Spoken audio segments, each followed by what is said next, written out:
All right, Eric, let's kick things off with the big question. How did these ancient civilizations even get started?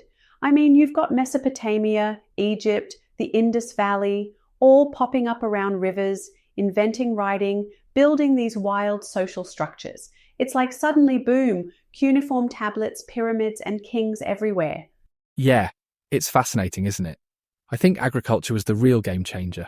Once people figured out how to grow food reliably, they could settle down, form cities, and start organising themselves. And then you get things like cuneiform in Mesopotamia, arguably the first writing system. That's huge for record keeping, law, and, well, just running a society. Totally.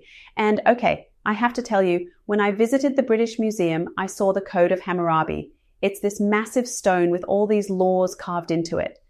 I remember just staring at it, thinking, wow, people were already arguing about property lines and contracts thousands of years ago.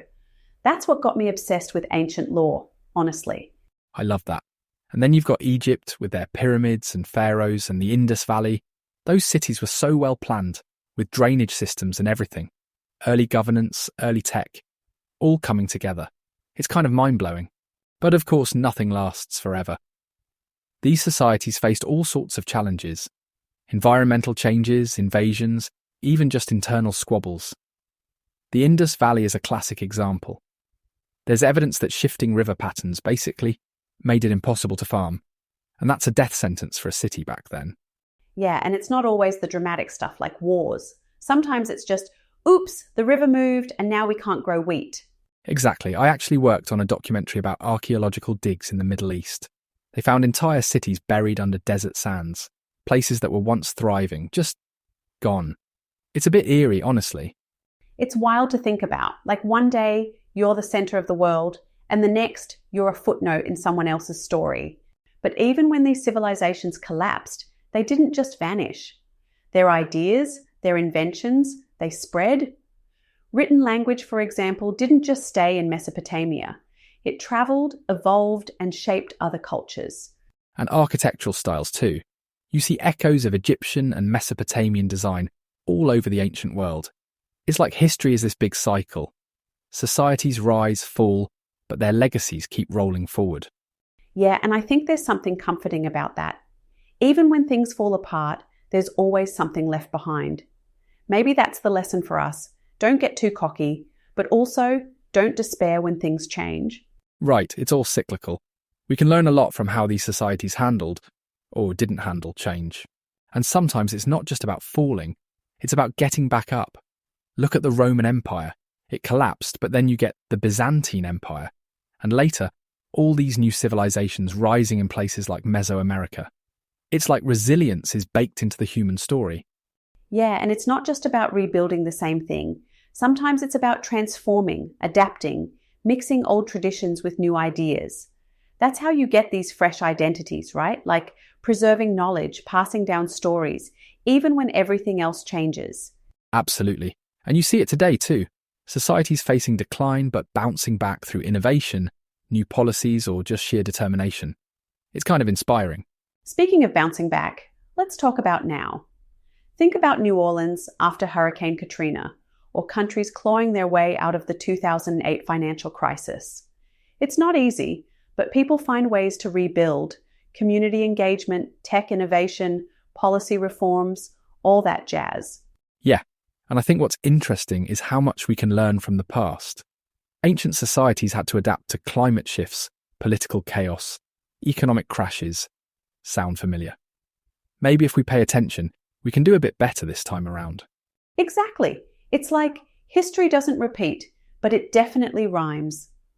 The strategies that worked, community, innovation, adapting fast, still matter today, especially with things like climate change and global instability. So looking ahead, what's next for civilizations? We've got AI, renewable energy, all these wild new technologies. They're changing how we live, work, even how we think about society itself. Yeah, and it's not just about the tech. It's about how we work together. Global cooperation, sharing ideas, building societies that can handle rapid change. I mean, if we don't learn from history, we're just setting ourselves up for the same old mistakes. Couldn't agree more. If we want to be resilient, we need to focus on sustainability, inclusivity, and innovation. That's how we prepare for whatever's coming next. And you can't talk about resilience without talking about culture. Traditions, languages, all that stuff. It's what gives societies their identity, especially when everything else is changing. Education and cultural institutions play a massive role here. They're the ones passing down heritage, making sure future generations know where they came from. It's not just nostalgia, it's survival in a way. Yeah, and you see these modern cultural movements, people reviving languages, celebrating traditions, building community. It's a way to push back against the flattening effect of globalization, you know? So how do we actually build resilience? I think it's about bringing together history, tech, and social sciences, getting everyone in the room, so to speak. Interdisciplinary collaboration. That's the key. And using tech to preserve culture, like digital archives, virtual reality museums. It's not just for fun, it's about safeguarding heritage for the future. Plus, it makes it way more accessible. And don't forget, inclusive policymaking.